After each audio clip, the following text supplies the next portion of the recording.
Guys, welcome back. ഇന്നും ഞാൻ ചേട്ടൻ ഭഗത്തിൻ്റെ തന്നെ ടു സ്റ്റേറ്റ്സ് എന്നൊരു ബുക്കിൻ്റെ റിവ്യൂ ആയിട്ടാണ് വന്നിരിക്കുന്നത്. അതെ, ടു സ്റ്റേറ്റ്സ് എന്ന് പറയുമ്പോൾ തന്നെ നമുക്ക് മനസ്സിലാവും രണ്ട് സ്റ്റേറ്റിൽ നിന്നുള്ള അവരുടെ പ്രണയകഥയാണ്. അതെ, ക്രിഷ് എന്ന് പറയുന്ന പഞ്ചാബ് ബോയുടെയും അനന്യ എന്ന് പറയുന്ന തമിഴ് ഗേളിൻ്റെയും ലവ് സ്റ്റോറിയാണ്. ഇവർ രണ്ടും അഹമ്മദാബാദിലെ ഒരു കോളേജിൽ സ്റ്റഡിക്കെത്തുവാണ്. തുടക്കം തന്നെ വളരെ രസകരമാണ് കേട്ടോ. ഫുഡിൻ്റെ പേരുള്ള അടി, ഇവർ രണ്ടുപേരുമല്ല, വേറെ ആൾക്ക്. ആൻഡ് ഇറ്റ്സ് നല്ല രസമാണ് ഇത് വായിച്ചിരിക്കാൻ. ഒരു വെറൈറ്റി ലവ് സ്റ്റോറിയാണ്. പക്ഷെ അവസാനം എത്തുമ്പോൾ നമുക്ക് എല്ലാവർക്കും സിമ്പിളായിട്ട് പ്രെഡിക്റ്റ് ചെയ്യാം എന്താ നടക്കണേന്ന്. പക്ഷെ നല്ല രസമാണ്.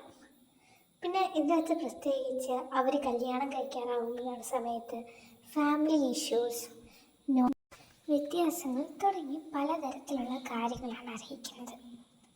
നിങ്ങൾക്ക് ഇതിനെപ്പറ്റി കൂടുതൽ കഥയും വിശദീകരണവുമായിട്ടും ഞാൻ എത്തണമെന്നുണ്ടെങ്കിൽ like the video, subscribe the channel. അപ്പോൾ നിങ്ങൾക്ക് ഇതേപോലെ കഥകൾ കേൾക്കാൻ ഇഷ്ടമുള്ള കൂട്ടുകാരികൾക്കും കൂട്ടുകാർക്കും അയച്ചു കൊടുക്കാം. Thank you.